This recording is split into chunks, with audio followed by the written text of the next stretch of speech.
What's going on? JCM here. Welcome to the weekly recap where we're going to go single game of the week 1 slate in the NFL season, talk about games, player performance, and whatnot. Starting off with week 1, the Chiefs beat the Ravens 27-20. KC's offense looked a lot more comfortable than it did last year. Baltimore was a lot more quarterback run heavy, which I don't know how sustainable that is. Derrick Henry looked all right. Ravens defense didn't play great. Overall, I think both teams are going to be fine for the future, but for right now, Ravens just didn't have enough to beat the Chiefs. What a miss by the Bills, huh? That Xavier Worthy guy. What a stud. Next, we're talking about the Packers-Eagles game. Eagles won 34-29. What a great game. Sucked that they had to play this great game on such a horrible field. I hate that they put a game in Brazil. I think everyone was kind of pissed about it, including the players, the fans. I think this was a lose for everyone. What a breakout game for Jaden Reed, though. If this is a sign for things to come, Packers fans seem like they found their wide receiver one of the future. And what a loss for the Giants. Saquon Barkley looked incredible. I'm going to try not to make too many huge assumptions here just because it's week 1 and all these teams are a little rusty. Jalen Hurts might have had a little bit more rust than everyone else. But regardless, the Eagles won and they look very good for the season to come. Next game we're talking about is the Vikings beating the Giants 28-6. Giants looked all right on defense, but Sam Darnold looked like he took a massive improvement from years past. Couldn't really tell if the Giants were just that bad or if the Vikings are actually taking a step up. One thing I can tell you for certain, though, is that Daniel Jones is horrible. Showing up to your 100th season with horrible uniforms, a horrible quarterback that is grossly overpaid, not the best look. But they're going to be in contention for a high pick. I'm sure that they're going to take a quarterback early in this upcoming draft.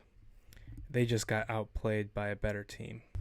Next game is the Saints beating the Panthers 47-10. What a shellacking by the Saints. I was really hopeful that the Panthers would be all right. The Saints just looked night and day better. I mean, I don't think that the Saints are going to be a wagon this year, but I do think they could make the playoffs if everyone stays healthy. And the Panthers, oh man, did they suck. Bryce Young played so bad. I'm putting them on 0-16 watch. I know that's a crazy thing to say, especially with season being so young, but man, Bryce Young is horrible. I was really hoping he would take that next step up. He clearly did not do enough. They made all these signings, brought in all these players to help him. They made a huge trade to get him, and he is just horrible. I would say his time in this league is going to be short-lived. I mean, playing that bad with an offensive coach is a really, really bad look. And a huge win for the Saints. Everyone was wondering if they were going to really show up this year. They showed up and they showed out. Next, we're going to talk about the Patriots and the Bengals. Patriots beat the Bengals 16-10. Man, week 1 Burrow sucks.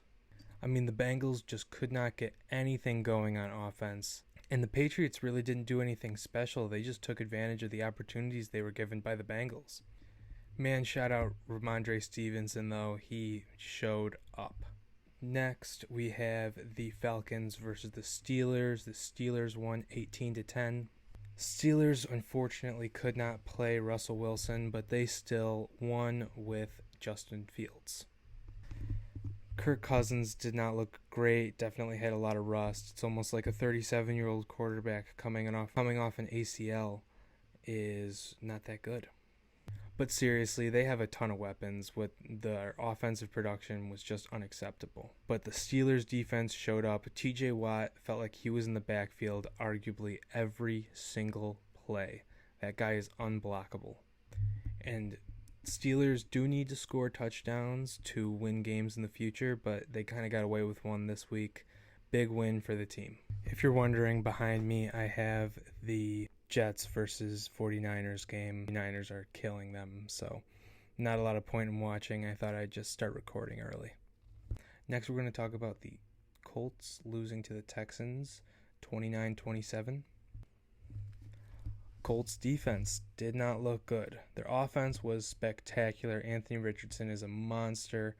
That deep-balled Alec Pierce is probably on the plays of the year already.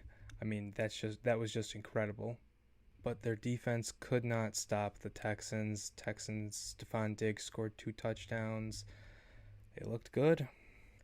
I don't think this is going to be a sign of things to come. If the Colts can lock up on defense, I think that they're still going to be a monster this year. The Titans beat the Bears 24-17. Bears fans, I know this is going to come as a shock to you, but Caleb Williams is a rookie quarterback. But no, seriously, I know 93 passing yards isn't the best, but Caleb Williams is a rookie quarterback. I know you guys were expecting Patrick Mahomes right out of the gate, but fact of the matter is he's still a rookie. Bears fans aren't going to like this very much, but you guys didn't really win this game. The Titans lost that game. Titans had every opportunity to win, and they just couldn't. Bears just took advantage of poor special teams and ball management. Next, we're going to be talking about the Jaguars versus the Dolphins. Jags fans are probably sick to their stomach, but I'd be remiss if I didn't say that the acts of the police officers before the game on Tyreek Hill and Calais Campbell were disgusting. There's no place in this world for actions like that, and Miami PD needs to be better. Now on to the game. This was Travis Etienne's fault. No, it's a team game, but he had that ball in the end zone. All you have to do is not fumble. They can kick a field goal, whatever. Fumbles out of the end zone. Dolphins get their shot. They take it. Just so unfortunate. Dolphins offense did not look as powerful as they did last year. They looked like they were doing just enough to get the job done. Minus Teron Armstead, they have literal revolving doors on their O-line. Next game we're talking about is the Chargers beating the Raiders 22-10. Am I the only one that felt a little disappointed by the Chargers offense? They kicked a lot of field goals. I thought that they were going to get a lot more touchdowns. I don't know, it just felt weird. But welcome back to the league, J.K. Dobbins. I don't think anyone expected him to break out like that after 3 ACL tears now. Just incredible. Welcome back. Really happy to see him succeeding. He was amazing to watch in college. Raiders offense looked non-existent. Zamir White couldn't do anything. Minshew couldn't really throw a deep ball. Just kind of looked not that great for the Raiders. I don't think anyone was expecting it to be great, but there you go. Next, we're going to talk about the Seahawks beating the Broncos. Listen, it's another rookie quarterback. I don't think expectations were extremely high for Bo Nix. He didn't look amazing. He needs to learn how to lob balls a little bit. I feel like he's always just throwing darts down the field. His scrambling ability translated a lot more than I expect. Both teams kind of looked a little sloppy. It's kind of because it's week 1. But Geno Smith had a really good game. I was really happy to see him take that next step. Also, Seahawks letting up 2 safeties in a quarter. What are we doing here, guys? Come on. Let's figure it out. And how about them Cowboys beating the Browns 33-17? Dak Prescott gets paid the morning of the game, shows up, shows out. They looked incredible. Deshaun Watson is a bad quarterback. I am over him. I saw earlier today, too, he had more sexual assault allegations. What are they doing? They need to find some loophole and get out of that contract as soon as possible. Put in Jameis for the year. Trade him away for nothing. If any team would offer a trade for him, I would immediately accept. I don't even care if I had to give up an extra first-round pick just to get rid of him. He is a locker room hazard. He is a horrible quarterback. I saw this tweet that said he died on that massage table, and Deshaun Watson died on that massage table. No one really knows who this guy is. Cowboys, always a spectacular week 1 team. Looked great. CeeDee Lamb didn't really miss a step. Running game was a little lackluster, but when you have a passing game like they had, you can kind of get over that. And let's talk about another shellacking. The Buccaneers beating the Commanders 37-20.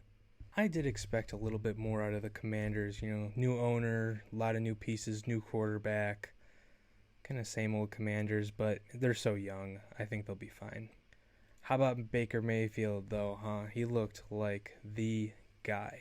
I don't think Washington's defense was giving him too many problems, but he still diced them up like it was nothing. If he plays like this every week, he could be a sneaky MVP candidate. You never know. But I would say that Baker has officially hit elite status. I'd say he is an elite quarterback, in my opinion. Next up, we have the Rams versus the Lions, and this just gives me instant classic vibes. I love every time these teams play. It's an instant classic. And Jamison Williams, he might be an elite receiver. He cooked All-Pro Tre'Davious White, who is my guy, by the way. As a Bills fan, it hurt my soul to see him getting cooked like that. But yeah, Puka Nacua got hurt. Cooper Kupp stepped up in a big way. And it's next man up in the Rams offense. Tyler Johnson had, 70 yards receiving? I'm pretty sure he got cut from the Buccaneers not that long ago, so he's pretty good. One of the last ones, but certainly not the least, the Bills versus Cardinals. Bills had a hard time in the first quarter, but they strung together some great drives in the second quarter, and they came back versus the Cardinals. They couldn't stop James Conner, but I don't think that's sustainable for very long. He seemed gassed by the end of the game. I want to say he had 14 carries at the end of the first quarter, which is just ridiculous. Everyone was wondering how Allen would do when Diggs and Gabe Davis were gone, but like Sean McDermott said, everyone eats. I think they had 9 different pass catchers today, which is just crazy in my opinion. But they looked all right. I don't know how good the Cardinals are. Again, it's week 1, so it's kind of hard to gauge. It's not hard to gauge how bad Marvin Harrison Jr. looked, though. Christian Benford is not an elite cornerback, and he made Christian Benford look really good. I mean, I don't know. It's just a weird situation overall. It's kind of hard to give an opinion on these teams because it's just so early, and you don't know with either of them. But Cards couldn't really get a pass game going. Bills took advantage of it, and they ended up winning. And the last game I'm going to talk about is the one going on behind me, the Jets versus the 49ers. 49ers are currently up 29-13. Jets were getting the ball out quick in the first half. I'm not 100% sure how sustainable that is because sometimes you need Aaron Rodgers to sit in the pocket. But for now, they looked all right. And the 49ers, without Christian McCaffrey picking off right where they left off, they looked incredible. To this point, there's about 8 minutes left. I don't really see a world where the Jets come back. So thank you so much for watching. Leave a like, subscribe if you're new, leave a comment. I'm responding to all the comments. I think the Steelers video had like 300 comments, and I think I responded to every single one of them. Nonetheless, I appreciate the love.